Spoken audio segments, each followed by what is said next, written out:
பொய்ன்னு சொன்னார்ல, பொய்ன்னு சொன்னார்ல, நான் கேட்கிறேன். அப்புறம் நீங்க இப்ப சொன்னீங்க.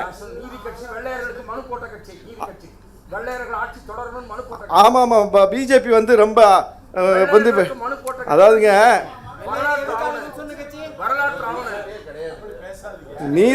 நீதி கட்சியும் திராவிட இயக்கமும் வெள்ளையர்களை எப்படி பார்த்தார்கள், ஆங்கிலேயர்கள் எப்படி பார்த்தாங்கன்னா, அவர்களுடைய நோக்கம் என்பது சமூக நீதிக்கான போராட்டம். அம்பேத்கர் கூட அப்படிதான் பார்த்தார். அப்ப அம்பேத்கர் கேள்வி கேட்பீங்களா? புரட்சியாளர் அம்பேத்கரின் பார்வையும் அதுதான். நாட்டு விடுதலையா சமூக விடுதலையா? நாட்டு விடுதலைங்கிறது 200 வருஷ போராட்டத்திலிருந்து விடுதலை, 200 வருஷ அடிமைத்தனத்திலிருந்து விடுதலை. காந்தி அப்படி பார்த்தார். அம்பேத்கர், பெரியார் போன்ற தலைவர்கள் 2000 ஆண்டு கால அடிமைத்தனத்திலிருந்து விடுதலை அடைய வேண்டும் என்று பார்த்தார்கள். அதான் நோக்கம், அதான் நோக்கம். அந்த நோக்கத்திற்காக அவர்கள் தங்களை ஒப்புக் கொடுத்தார்கள். எதை எடுத்துட்டு போகல பெரியார். பெரியாரை பற்றி தூட்டுறீங்களா? என்ன எடுத்துட்டு போனார்? பெரிய பணக்காரர் அவர். அவர் என்ன ஒரு சாதாரண சூழ்நிலையில் இருந்தவரா? காங்கிரஸ் கட்சியில பெரிய பொறுப்பில் இருந்தவர்.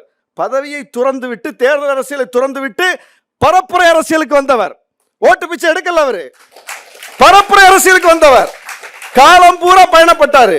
ஒரு நாணயமிக்க தலைவர். ஓகே, அதுதான் விஷயம். அப்ப இப்படிப்பட்ட ஒரு நிலை இருக்கும்போது அதுல வந்து நீங்க வந்து தவறான கருத்துக்களை வைத்து இளைஞர்களை மடைமாற்றும் போது நாங்க தெளிவா எங்க கோட்ல நிக்கிறோம்.